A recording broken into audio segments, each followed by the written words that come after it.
Hello everyone. So ही dish बघून तुम्हाला समजलंच असेल की आज आमच्या घरी चाललेली आहे चिकनची तयारी.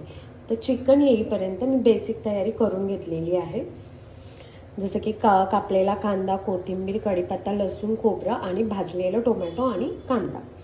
सो आता हे चिकन येईपर्यंत मी पटकन मिक्सीमध्ये सगळं पेस्ट करून घेते आणि चिकन आलं की आपण लगेच त्याला आळणीसाठी फोडणी देऊ. असंच रेडी झाल्यावर मी ऑलरेडी खाण्यासाठी कांदा, काकडी आणि लिंबू कापून मस्त पाण्यामध्ये मीठ घालून ठेवलेले. सर्व डिश रिकामी झालेली आहे. ही मी पेस्ट बनवलेली आहे. पहिला मी खोबरं, नंतर कांदा, टोमॅटो आणि लसूण, कोथिंबीर सगळं एकत्रच मिक्स केलेलं आहे.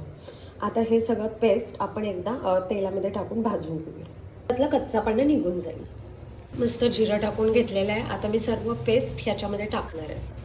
पेस्ट मस्त एकदम भाजून घ्यायची व्यवस्थित. एक 5-6 मिनिटं मीडियम फ्लेमवर भाजली तरी चालेल.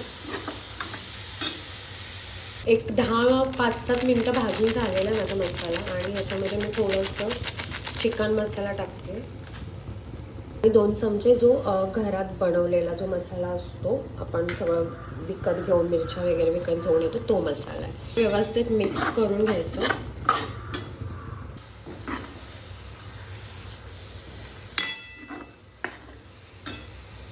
हे आणि 10 मिनिटं चांगलं व्यवस्थित भाजून घ्यायचं.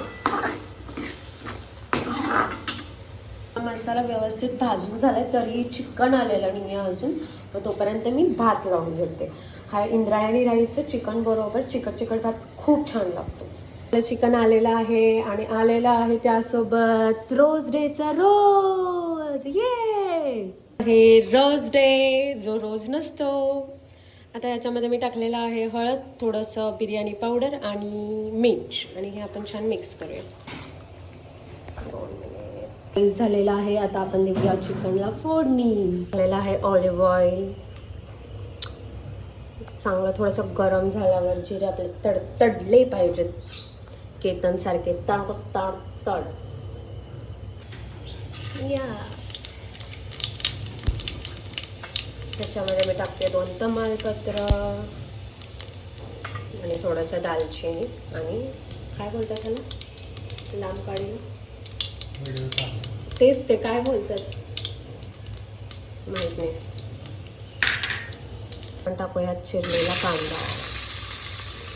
कांदा मस्त शॅलो फ्राय करून घ्यायचा आपल्याला. आपलं थोडा वेळ रेस्ट करते. आता चिकन टाकलेलं आहे आणि मिक्स करून घ्यायचं मस्त त्याला.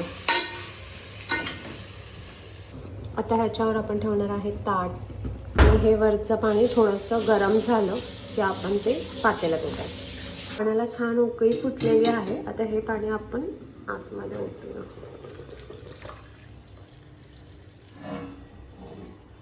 आता ह्याला मस्त छान उकळी आली की आपण ते सूप म्हणून सर्व करू शकतो.